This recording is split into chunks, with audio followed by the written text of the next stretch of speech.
Do you want to turn on the recording? There we go. Right. Hello. Hello. Mini introduction. This is the Low Carbon Holidays evening, and it's a very informal evening where I hope my children won't interrupt and scream, or I won't scream. And there we go. Anyway, it's about how to try and be a bit more ethical about holidays than just flying to the other side of the world and whatever you want to do. So perhaps looking at the way you might get to your holiday, or where you might go, or even looking at staycations where you stay where you live, and try and find an interesting load of things to do, maybe for a week while you're there. So we've got Lynn, who's going to talk, who is going to talk to us about WWOOFing, which I believe is worldwide opportunities on organic farms. So it's like a holiday where you get free board and lodgings, and you work for 5 years a day. So it's a working holiday. Lynn actually went to a small holding in Wales last Easter and did this, so she should be very well informed about that. And then we've got Sally, who's going to talk to us about train travel in Sweden and in Spain, and might touch on protests and things, and making that a destination and a mission at the same time, to kill two birds with one stone. Richard is going to talk to us about canoe camping and cycling, and Nicholas is going to talk to us about European train travel generally, and Gouda and biking, and possibly with some worked examples about Vienna and Turin maybe, and with the cycling in the Netherlands segment. So there we go. I think we will start with Lynn. Over to you, Lynn. Okay, I'm going to share screen. So hopefully, can you see that? Yes. Yes, good. So WWOOF stands for Worldwide Opportunities on Organic Farms. And it is a worldwide organisation. It has a British sort of component to it, WWOOF UK. So if you want to find out anything more about it, you can just Google WWOOF UK, and the website is just that, yeah, www.woof.uk.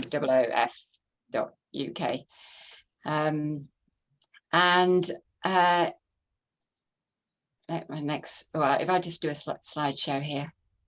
Oh, the beginning. Okay. Right, that's the website. And you can just browse it. You know, anybody can just browse it, but if you sort of register, there's more information that you can find on there. You see, it sort of says find a host on the top line. You can sort of search for the different farms all around the country. There are about 500 in England, in Britain, organic farms that host people to stay. And the idea is that you work for about 5 hours a day. And so if you stay for a week, you'll do 5 days of work, and then you'll get the weekends off, and sort of afternoons off or whatever. And you don't pay anything to stay there, and you get free board and lodging. So you sort of work for your for your board and lodging. So it's a bit like a working holiday, but it doesn't cost you anything. And because there are so many places around the country, you can go very low carbon and just go to a local one. So Keith and I, my husband and I, we went to Wales for 10 days at Easter time this year. And in fact, next week we're going for a day trip to a small holding in Newbury. So we're going to be doing it again for a day. So we were particularly interested to go work on small holding. So we went to Wales, so southern Wales, a bit near Carmarthen, and we arrived on the farm and on a Friday evening, and we arrived at our house, dumped off our luggage, and he said, would you like to come out to the field to see the sheep, as some of them are due to lamb. He had a small flock of about 7, And one was about to give birth just as we arrived. So we watched that little lamb being born. And he hadn't had any of them scanned, so he didn't know whether they were to have twins or not. And in fact, that mother ended up giving birth to a second one. But the second one, the next day, we found it just wasn't suckling from its mother at all. And it was really, it couldn't stand up on its feet. Its ankles were giving way, and it just was,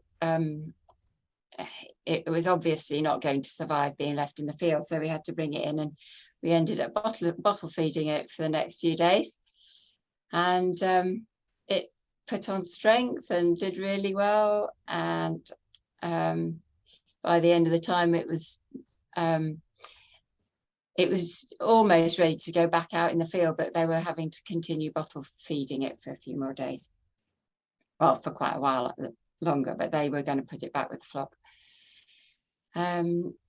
So yeah, that's their little field. Beautiful countryside. We thought we'd have to get up really early in the morning, but actually they started work at about 9, so it wasn't too bad at all.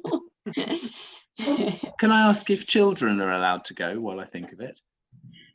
Children can go woofing, but it all depends on the host, who they're prepared to have. Some hosts only like people, certain ages, or sometimes you stay in the family home. So we stayed with in their home, in their spare room. But some hosts have like a caravan in the grounds, or an annex or whatever that you can stay in. So there's usually only one lot of people staying at once. It's not like a big group going to the farm. Well, that depends on the size of the farm. So yeah.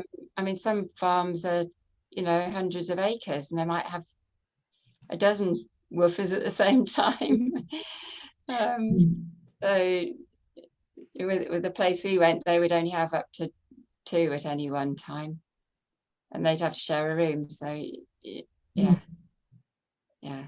So they had sheep and pigs, although the pigs had been turned into bacon by the time we got there, and goats and chickens, or had chickens previously, but they also grew vegetables. And so they had they were putting up a new polytunnel. So this is my husband helping, and we were digging in the new polytunnel there. And that's the polytunnel, the polytunnel that they already had up, with various plants that we helped to pot up. So we were potting up seedlings of tomato plants. So you can see in the foreground there's tomato plants, and various other things. Yeah. So that was, they grow a lot of things which they sell. Yeah. Some of it's for just eating within the family, and some of it's for selling. Yeah. And then that's me spinning with the wool from the sheep. And then we did some weaving as well, and I made some coasters for cups. Wow. Yeah. So they teach you things, Lynn, as well as you're not just extra labour. No. Well, the thing is, I think most woofing hosts are really keen to teach sustainable methods of farming. That seems to be one of the key things for them. They not only need the labour, maybe, but for them it's a way of passing on. It's a way of educating people about sort of permaculture, sustainable agriculture, ecological methods. Our host was particularly keen on no-dig agriculture. So he does courses where you pay £100 or whatever for a day to do a course on no-dig. But he tried out his course on us because he was due to have people round in a couple of weeks' time. So we got a free course because he was trying it out on us. But you had to do a lot of digging. Yeah. Mm. Yeah, so there we go. Has anybody got any questions? Yeah, I used to go on those when they were called working weekends on organic farms when I was in my 20s, and you just Okay, went for the yeah. weekend, and it's Yeah. similar. I went on some funny places though. I went to one hippie commune once. It's really strange. Yes. They were up Yeah. in the middle of the night drinking mushroom tea, playing weird noises on their instruments. Yes. Anyway. I think that there are quite a range of different types of people, aren't there, as hosts? So you have to sort of have a look through the sort of description and find a host that suits you, really, because it could be quite uncomfortable if you end up in an environment where people are very, very different from yourself. But, yeah. Did you say, Lynn, did you say that there were other people doing what you were doing there apart from just you and your partner? No, there was just a couple who had the small holding and me and Keith, so that was it. Right. Okay. But they're all different, and presumably on the website you can sort of pick them and email them to find out a bit more about them, or how does Yeah, it work? so once you've registered, then you can contact a host, and you have to give details about yourself. So you have to sort of put a description of yourself. So because they want to know that they're going to get the right people matched with them as well. And then what we had is a Zoom call beforehand, and we chatted through what we would be doing, and they told us what to expect. And I think from that Zoom call we realized we were going to get on all right. Yeah, there's not much information on the website until you sign up, is there? I noticed that you get a little bit of information. It'll tell you how big the farm is, what they do, what their methods are, what they grow, whether they're commercial or not. Yeah. So they do vary quite a bit. Some people have sort of half an acre and that's it, and other people have hundreds of acres. Some people have woodland, a mix of crops and animals, or some places are vegan. Whole range. Some of them are sort of community type projects, or Oh, good. Okay, it sounds very interesting. Right, any more questions to Lynn before we move on? Yeah, I just wondered, did you, how did you find it sort of exhaustion-wise? Did you get really tired doing this, like, physical labor? If it's not something, I don't know whether this is something you're used to, but no, we didn't.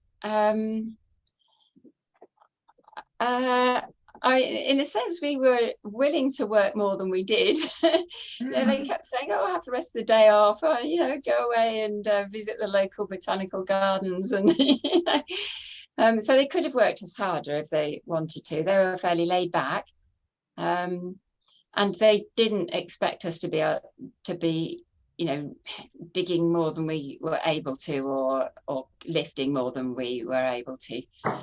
So, I mean, normally there would be just the two of them there, and the wife had a full-time job as well. So actually, the guy would have been working on his own a lot of the time. So for him, it was real help having, a couple of extra people. So we just shared the load out between us. So yeah, they didn't expect us to do too back-breaking, really. And can you remind us again where it was? It was South Wales, near Carmarthen. Right. Okay. There are a lot of small holdings actually in Wales compared with England. So I'm sure there's quite a few. There's a lot of woofing hosts in Wales as well as in England. Yeah. You just have to hope that the weather's going to be all right. Great. Okay. Thank you, Lynn. That's brilliant. Can we move on to Nicholas with train travel, Europe, Gouda, biking, maybe examples with Vienna and Turin, and cycling in the Netherlands, please. How do I share? So I think there's a share screen button at the Yeah. bottom. Hopefully you've got it. how do I get it full screen? Be good. Ooh, Gosh. that looks like a scene from Harry Potter. Yes, that is the, as you rightly recognise, the Harry Potter viaduct. I just thought it lovely to start with a picture of a train. As you can also see, it is not a very carbon friendly train. I don't seriously recommend using it, but I do very much recommend, if you can afford it, getting the overnight sleeper from Euston to Fort William, Oh, which yeah. is a wonderful experience, especially from Glasgow onwards to Fort William, which you do in daylight, and then you can Yeah. carry on along this line to Mallaig if you wish. That's a reason to fall in love with trains. And now I'm going back to about Orient Express. it's about 1970, when I was a very junior official who, however, occasionally had the fun of being sent on meetings at CERN, the European Research Laboratory in Geneva. And at the time, I'm pretty sure that the airfare from London to Geneva was more than my monthly salary. And I think that's what airfares should be generally now, but alas, they aren't. However, I persuaded our travel section that they could pay for me to go on the sleeper. So this meant, if you probably can't read the timetable, but if you could, you could see that you left Victoria, and as it was a Sunday afternoon, went on a lovely boat from Folkestone to Calais, and there was the boat train to Paris. But at the back of this boat train, there was a sleeper which was going to go from Calais to Milan, and a couchette car and a seating car as well. It was a lovely restaurant car.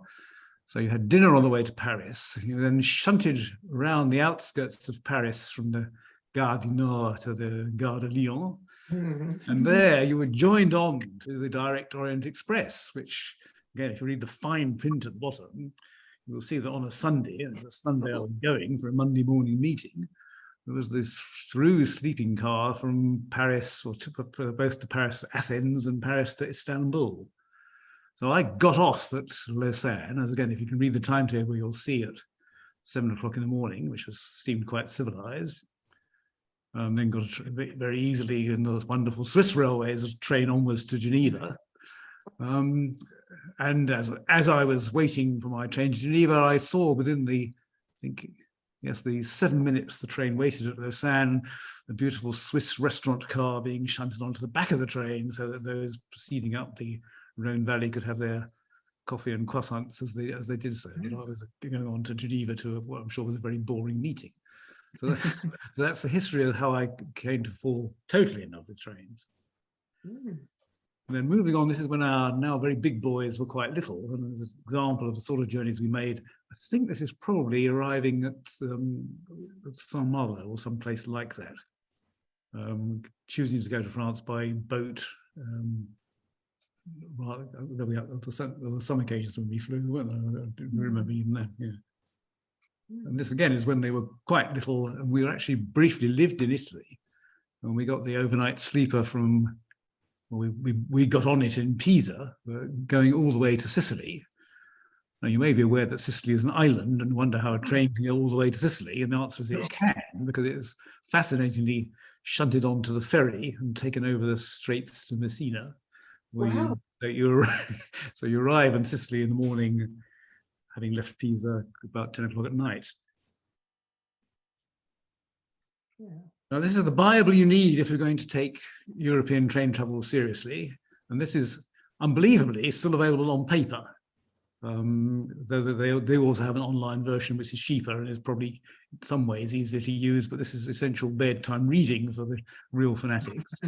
And it usefully includes this diagram of the main line you can use to go right across Europe.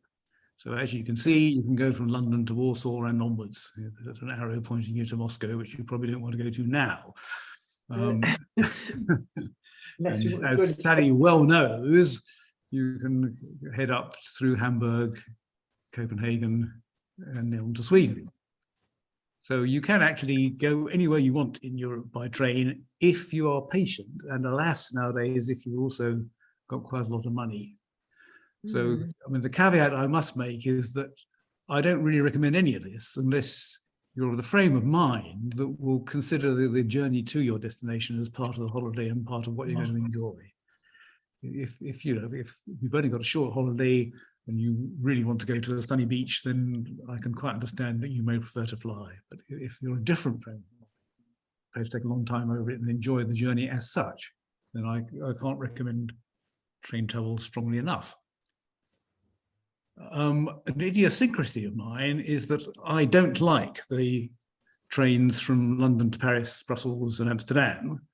I don't like them because the faff at St Pancras is nearly as bad as, or sometimes even worse than the faff at airports. And we collectively don't like them because Harriet doesn't like the Channel Tunnel. No. So we generally latterly have chosen to go by the, some may think eccentric, but I think absolutely lovely route, which is to get a boat from Harwich to Hook of Holland. There are two boats a day, a day boat and a night boat.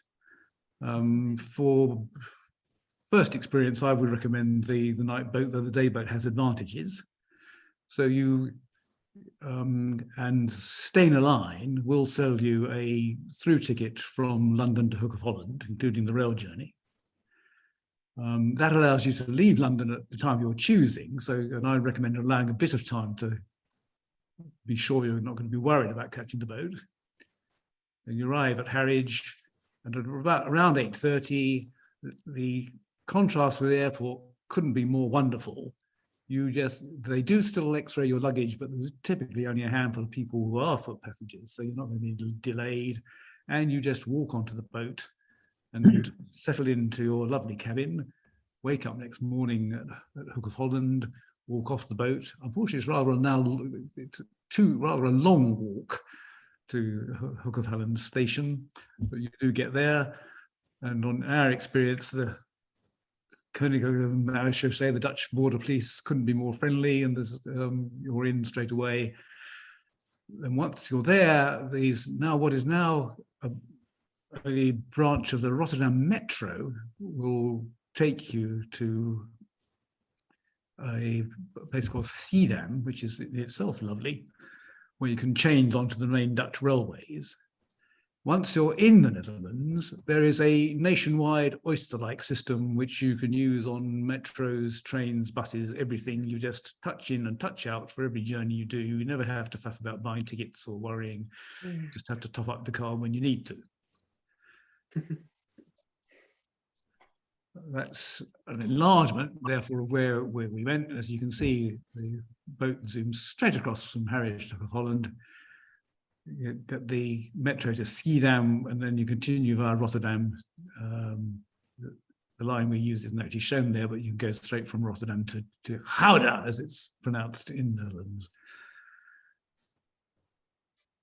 And when you get there, you find that the Dutch understand bicycles. This is a typical row of bicycles waiting at traffic lights at a junction quite near the railway station.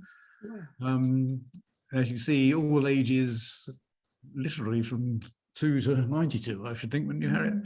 And when the traffic lights change, cyclist gets first go, and a stream of cyclists zooms across the junction, and then cars and such like get second go. Here again, you see all ages, all sizes of bicycles, little people on the back and everything. You notice that the top left is signed to Oudewater, which is the place we cycled to from Gouda, probably about 20 kilometers or so, I think. It was very easy to hire bikes. Flatteringly, I was nearly just about tall enough to have a male Dutch bike. Dutch men are all very, very tall, so I was threatened that I wouldn't be tall enough for it, but I could manage. We went to Oudewater because it's a wonderful, very, very pretty little town, which I'd fallen in love with vicariously because there's a picture of it in the National Gallery, which is fictionalized but makes it look very lovely. So I decided I want to go and see it for real. It's also famous because in the Middle Ages, when they were burning witches, the town council of Alderwater would weigh you and give you a certificate that your weight was entirely normal, and therefore you couldn't be a witch because you wouldn't be able to fly on a broomstick. And this was actually accepted. Lots of people went to Alderwater to get the certificate to avoid being burnt as witches. This is just on the way. And there's on the map shows the dense network of cycle routes. And you can just see that's junction number 47. You can look at the map, see that you now wish to head to junction 23 or whatever, and it's all completely obvious. There's a bigger view, that's the cycling network around Utrecht, and you can see lots of paths marked. And in the middle it says, you are here. And you can easily find your way. We have, by the way, paid a small supplement on our bike hire, a few euros, I can't remember exactly how much, that they would, if we did have a puncture or catastrophe, they would come and rescue us in a van, which was useful for peace of mind, but we didn't in the event need it at all. That's typical Dutch countryside. Harriet tells me it's me in the distance, is that right? And two Dutch cyclists behind us. So we had an absolutely wonderful time in Gouda. I would recommend any of the small Dutch towns, Leiden, Delft, Utrecht, and they do have, to my mind, the great advantage that there is this journey which I think you can appreciate in its own right from Harwich to Hook of Holland. Lots of you may want to go to France, and if you don't mind the Pfaffers and Pancras, then of course the easiest way is to get the train to Paris. But I say, Harriet and me don't actually like that. And you still can get lovely boats. Newhaven Dieppe, when we did it, was lovely. I haven't done it recently, so I can't tell you how that is. Portsmouth to Eastham, that's also lovely, but it's a bit of an annoying faff to get a bus to Caen and then on to anywhere else in France. Portsmouth to Saint-Malo is absolutely wonderful, and Saint-Malo itself is well worth a visit. There's a lovely overnight boat for that as well. There is an annoyance from the last time I remember, and I assume it's still like that, that at Portsmouth you can't just walk onto the boat. You have to get on a bus and be driven on into the car hold and then go up as car passengers do, sort of endless stairs or rather annoying lifts. But, so that in my view doesn't have the perfection of Harwich to Hook of Holland. That's really it. That was a photo I decided not to show, but have shown by mistake. Very nice. Thank you, Nicholas. Can I ask you to give us an idea about prices? Sorry to be mercenary. The inclusive ticket London to Hook of Holland is about £100 per person. On top of that, you do need to pay for a cabin on the which again and the cabin for both of you will probably be about another £100 or so. It's worthwhile booking ahead. You get bigger choice, and they do put the prices up. Sometimes they expect to be popular. Mm-hmm. And then bike hire. Bike hire was about €30 a day, I think. But as I say, we paid a supplement to be rescued if need be. Okay. Any other costs that seem? The metro and train travel within Netherlands was definitely cheaper than here. I mean, again, I think it was say 20 euro from Hook of Holland to Gouda, which is comparable to London to Oxford. Very good. Okay, thank you very much, Nicholas. That was great. Would anyone like to ask any questions? Yes, can you just get on a train with your bike on the continent? Do you have to book it like you do in this country? You can get on. You can certainly take a boat on. You can cycle onto the boat when we were doing that. And in the Netherlands, you can certainly take your bike on the train. Yes. Yeah. All right. Just in the Netherlands, but not necessarily the rest of Europe. As far as I know, definitely yes. Though you may need to check for your particular train. When we were living in Italy, we certainly did a lot in Italy. I don't actually know whether you can easily take trains on TGV in France. You need to check. Yeah. Right. Lovely. Okay. Thank you. Any last questions? Right. Done. Richard, can we move on to you, please? Can you hear me? Yes. Right. Okay. Well, I'm a retired French teacher, and over the years, I've discovered that you do not need to travel across the world to see interesting places and meet interesting and funny and kind people. You've got a lot on our own doorsteps.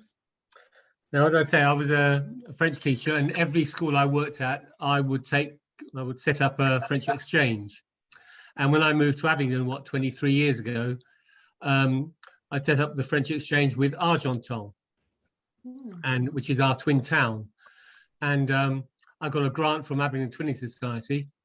And so this was 23 years ago, I did my first French exchange with Argenton and made friends with people there and started doing cycling exchanges and tennis exchanges and even canoe trips, and made lots and lots of friends there. And what happened? Yeah, we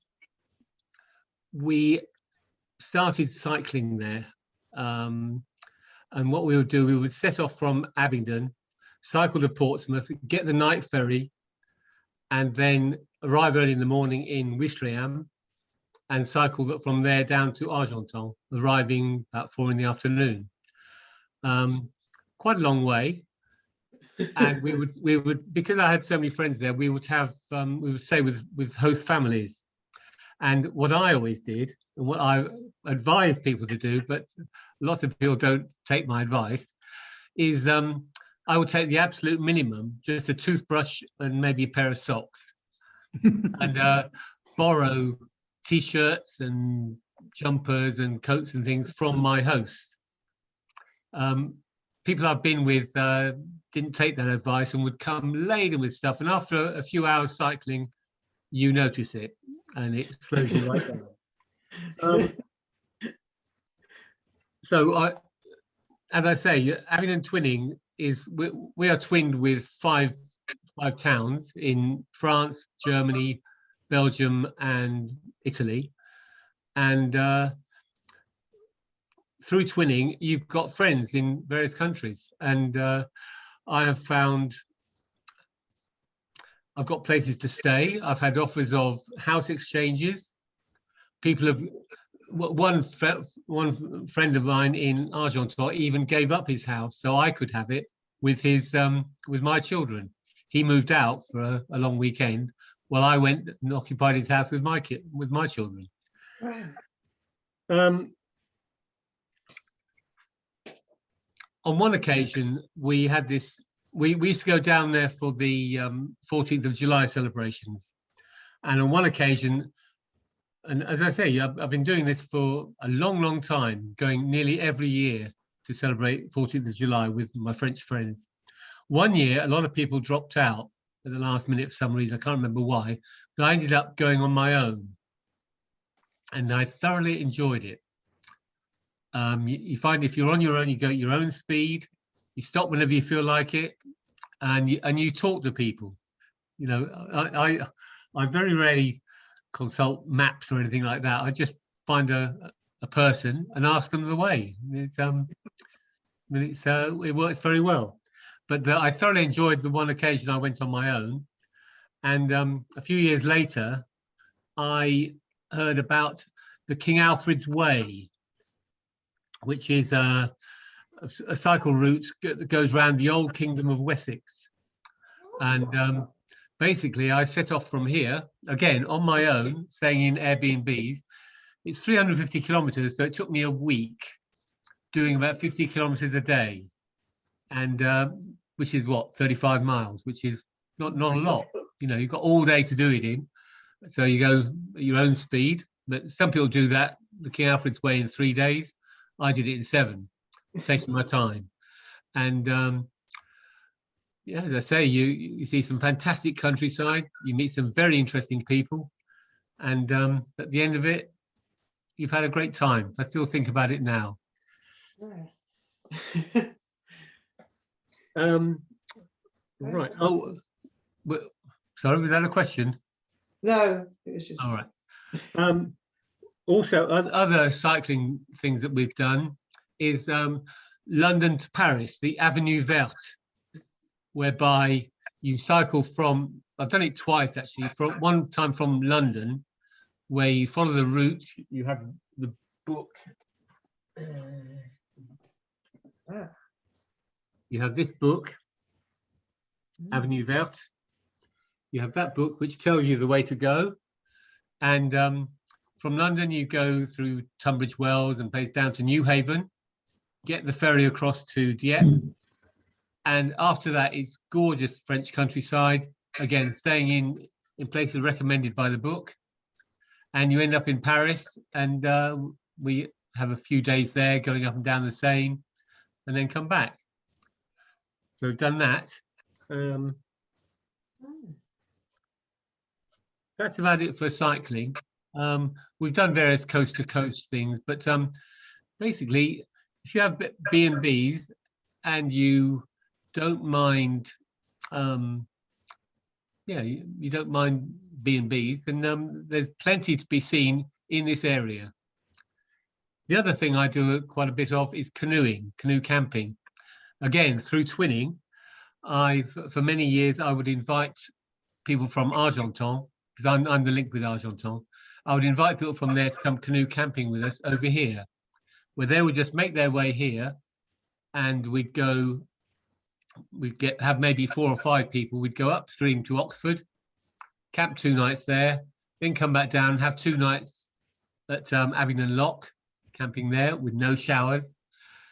And normally they would have a great time. This year, there were 18 of them. 2 adults and 16 aged between 10 and 16. They had a great time, but I was exhausted by the time they left. Absolutely exhausted. So what I'm planning for next year, I'm going to invite them again, but next year I'm going to make it canoeing and cycling, whereby we'll have, say we have 10 people, we'll have 5 pairs, 1 person on a bike, 1 person in a canoe, and we'll go upstream to the King's Arms at Sanford, stop for lunch, and then the cyclist will swap with the canoeist, and we'll carry on to the campsite. Then we'll have a day in Oxford, exploring Oxford by bike or canoe. Then we come back down to Abingdon. Again, we have a couple of days in Abingdon, exploring Abingdon and the area, the river bits and the road bits. So that's my plan for next year. All these activities are very low carbon. They're quite basic and they're quite risky, but that's why I love them. Brilliant. Thank you very much, Richard. Would anybody like to ask a question? Yeah, how do the people come from Argentan? Do they cycle to you? It does vary. The cyclists, you know, we've been doing this for what, 23 years, and we've had exchanges with Abingdon Cycling Club, and they would quite often bring a minibus. They would bring a minibus as a sort of backup, and sometimes they would come the whole way with their bikes on the minibus and them in the minibus. Sorry, their bikes on the trailer, sorry, and them in the minibus. Otherwise, they would come by train from Portsmouth to Didcot or Oxford. Oh, right. Okay. But they have been known as cyclists as well. Argentan Cycling Club are very hardcore, believe it or not, although they bring a minibus, which we never do, but they are much tougher than I am. Wow. Yeah, I think after 5 miles I get a sore, you know. Well, the thing is that, I mean, especially when I did King Alfred's Way and when I went on my own, you go nice and slowly. And yeah. When I went to Argentan on my own, I was stopping quite often, chatting to people and having a coffee whenever I felt like it. As long as you limit yourself to what you can do, I can do about 35 miles a day, it's no problem. And that's what I limit myself to doing. Okay, yeah, sounds great. So I'm just going to change rooms. Yes, please. Richard, generally, when you've done your 35 miles, will you have planned yourself a youth hostel or something, or will you just pitch your tent, or what do you do? Oh, it depends what I'm doing. For King Alfred's Way, I booked Airbnbs, Oh yes, sorry. which Yes. was very interesting. You meet all sorts of people. So King Alfred's Way was Airbnbs. London to Paris, again, Airbnbs. And again, some very interesting places. But having been to Argenton, I would get to Portsmouth in a day. Sometimes I would go to Basingstoke, cycle to Basingstoke and get the train from there. On the French side, it's lovely. You can do that easily in a day. It's about 40 miles. And it's a lovely, lovely ride. Traffic free, most of it. So yeah, no, going to Argenton, you don't need any accommodation. Very good. Thank you very much, Richard. I think our last person who's going to say something to us today will be Sally, who's going to talk about Sweden and Spain. So over to you, Sally. Okay. I have a few slides, if I can find them. Let's try it there. Start from the top. Whoops. Solidarity work. Slideshow, that's the last thing from the beginning. Right. I thought that I should say why first. Why travel by train? And I found this afternoon in this website called visualcapitalist.com, which I rather like. And you can see that National Rail, 41 grams carbon dioxide per mile or something. I don't know. I cut off all the bit round it. If you are 2 passengers in a car, you're about double that, which makes me think that if there were 4 people in a car, there wouldn't be that much difference between going by train or going in a car. So families shouldn't feel too bad about driving to France or Spain or wherever. Interestingly, a bus is a bit more, which I don't know how they've calculated that, whether that's on the basis that the bus isn't full. Medium haul and long haul flights per mile produce less carbon than short haul flights because most of the energy is taken to get you into the air. So once you're in the air, you're not using quite as much. But we shouldn't deceive ourselves that actually it's the overall amount of carbon dioxide which matters. And obviously you're going to kick out a whole lot more the further you go. So I agree with the people that have said, let's stay close to hand. There's so much in Europe. We don't need to go further afield, really. I am going to do the opposite to what Nicholas did. I did it all online. And this is my Bible. Instead of being the book that Nicholas has, it's seat61.com. You go there and it's like having the most experienced person in the world telling you what to do, how to do it, how to book, which thing to book, what to think about before you start booking, any question you might possibly have. He's thought of it already and done it. And you can click through from seat61.com to Rail Europe if you're going to Europe, or the trainline.com. You can book in the UK as well as in going to Europe. This is what the man in seat 61 looks like. So I haven't got any snazzy pictures of trains, because if you're a train enthusiastic, there's hundreds of pictures of trains, what the insides look like, what the outsides look like, what the platforms look like, everything. To me, I'm more interested in what you see out the window. And to me, a train it's lovely. We love going places by train. We've been to see my brother in Toulon by train, and you can do that in a day from London. Go Eurostar, which I think it's just amazing to be able to get on a train in London and 2 hours later you're in the centre of Paris. You don't have to go through Paris, but we love Paris, so we often go a little bit, leave a bit longer so that we can go and have lunch somewhere and then get on the train. And in the afternoon, 3 or 4 hours, and you're down on the south coast of France. It's just a really civilized way to travel. We've been also to Sweden. We went to Sweden for Christmas 3 years ago, luckily just before COVID struck. And I don't know if you can see that on your screen well enough, but the way you go, you start off, well, if you're Nicholas, you go Harwich Hook, but it would be you could pick it up again from there, obviously. But we went Eurostar, which goes to Brussels, change and go to Cologne, and we stayed overnight there. We set off after lunch, and we were there by 8 o'clock at night. Nice hotel by the train station, and then the next day we got on a train and went up to Copenhagen. That's about, I think it was 10 hours. So really interesting, you know, all the places you go through and see. You go across various bridges to go across between the islands that make up Denmark. We actually decided to have several days in Copenhagen, which is the joy of, you know, traveling by train. If you're flying, you'd be there before you set off almost, whereas, you know, you can stop off if you're on a train. And then we went up to halfway to Stockholm in a place called Göteborg. Not Göteborg.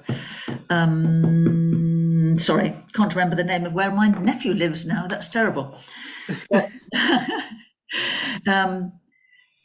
You go over the sea here on a train, and unless you look out the window, you would not scarcely notice that you were going over the sea. You're just basically trundling along on a train. Up there, on the way back, it was Jönköping. On the way back, we decided to come all the way back to Hamburg in one go. We didn't want to stop in Copenhagen again. So you go through Copenhagen, change trains, come down to Hamburg for the night, and the next day we were back in London. Very civilized. It takes 2 days each way. You probably could do it in one day if you were willing to be on the train for 17 hours. But to me, part of the fun is traveling and seeing new places, particularly in Cologne.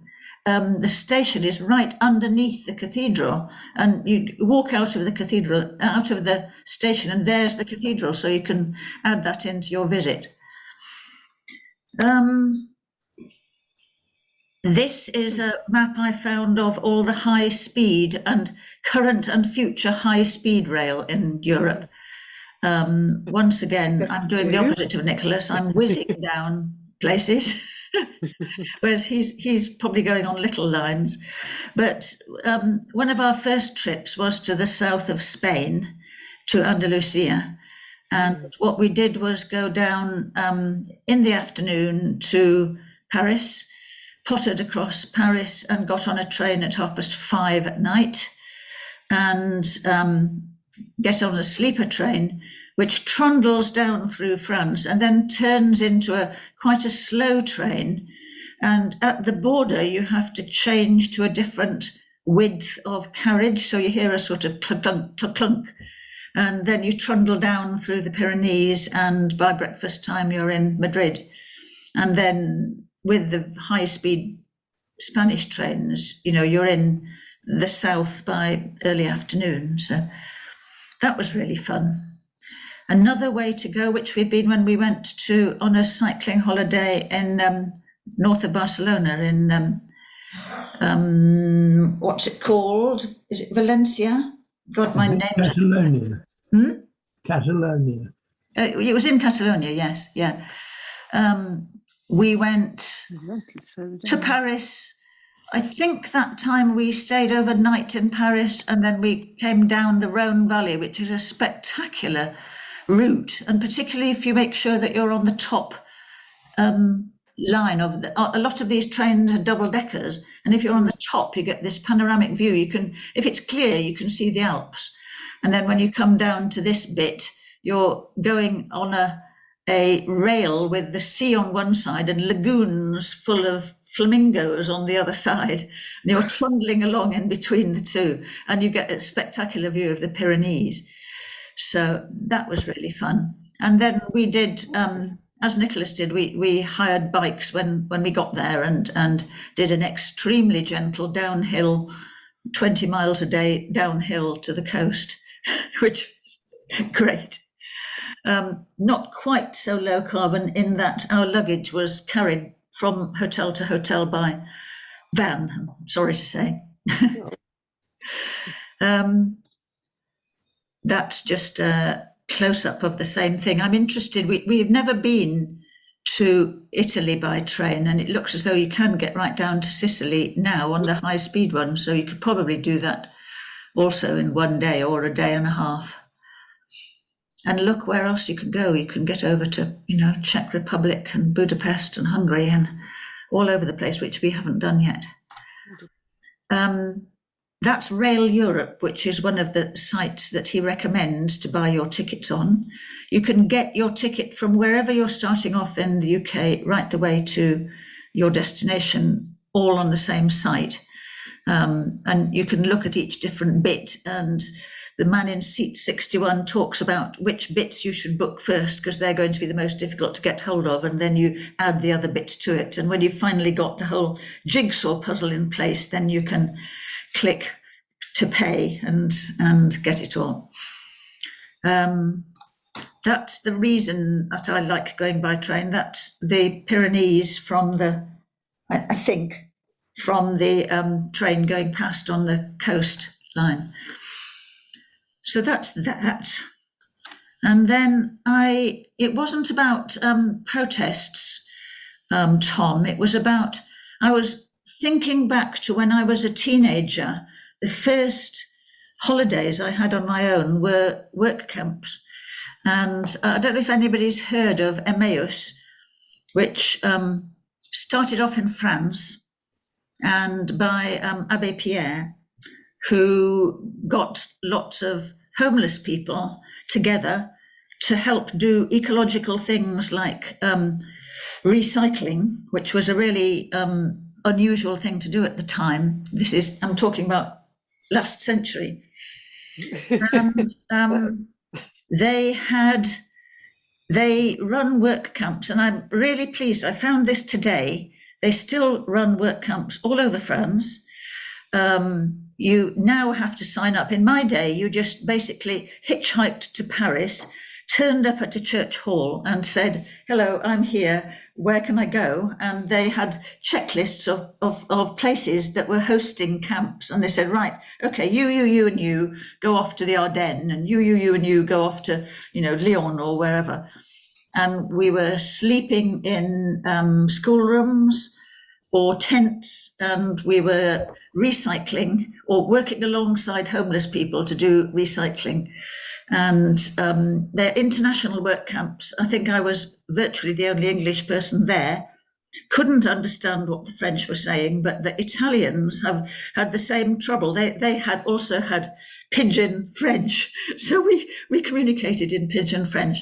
It's a wonderful way, safe way for young people to meet other young people from other parts of the world, learn a bit about people who aren't as lucky in life. And thinking back now to it, virtually all the things I do in Carbon Cutters, I did then in the Emmaus work camps. The recycling and the growing veg and we used to collect furniture and donations of clothes, and some of the jobs would be to wash the clothes and iron them and get them ready to be sold, and some of the people were mending the furniture to sell, and all sorts of lovely eco things to do. So that's the website, emmausexperience.org. It's only for young people? I don't think so, actually. I don't think they'd be allowed to say that it was only for young people, would they? I think young people of any age. Well, at Club 1830, presumably, has the age range, things like that. Yeah, no, I was only saying it was young because I was 19 when I went on my first one, but I think I'll have another look at the website. But the whole concept of volunteering and, you know, living simply and meeting with other people is very eco-friendly. Hmm. That's great. Thank you very much, Sally. Does anyone have any questions? I had one and I've forgotten. It was about the train. Oh yeah, how do you go over the water but on a train? How do you go?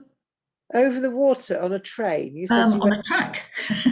There's a train track on an Oh, embankment. it's like a bridge. The thing. sea on, well, you're right down at sea level. You know, Oh. it's an embankment, and presumably it's high enough so that it doesn't get flooded. But you're at sea level, and you've got the sea on one side and the lake on the other. Wow. That's on this in the south of France. Going over to Copenhagen, you're on a bridge. From Copenhagen to right. Malmö, you're on a Yeah. bridge. Yeah. Oh, I see. Yeah. So there's the one that's at sea level in the south of France might be susceptible to a bit of sea level rise. Yeah. Trouble. It It might. What about the temp? I mean, you probably wouldn't want to go in the middle of summer because of the heat waves they've been having in France and Spain and the southern European countries. We went in March to the south of Spain, and it was ridiculously hot. Even in March, unseasonably hot. They were really worried because one of the places we stayed was about to host a lot of botanists from the UK, and there'd been no rain, so there were no spring flowers. Oh no. They said they were going to have to go, you know, up into the mountains to try and find them some flowers. Yeah. But that was a long time ago. I mean, that was probably 15 years ago. Yeah, so I went to Andalusia in November. That was decades ago. Yeah. And it was pleasant weather then. Yeah. It was cold up in the mountains and there was snow at the top of the mountains, but Yeah. Okay, thank you very much, Sally. That was great. Thank you. I had a couple of messages that I wanted to read out for people who couldn't be here. We haven't really, well, we have touched on staycations a bit, but not a huge amount. And I think obviously, if you can find an exciting itinerary of things to do around you, that's obviously going to be quite a carbon friendly sort of thing to do, as long as they're not too not carbon friendly. But I quite like the idea of a staycation. I mean, I think we're naturally attracted to sort of exotic things, but I think perhaps if we'd worked it all out and made our list of stuff we were going to do in our special week, then perhaps it would be like a holiday, really. But there is Catherine. I put the question on the Abingdon Carbon Cutters Facebook group, and someone called Catherine replied with some ideas. So she said we could there's kayak hire on the bridge. You could walk the Thames path. You can visit St Ethelwold's garden. You can, for a change, you can have day trips by public transport, obviously to Oxford and Didcot Railway Centre. You could go to Malvern on the train.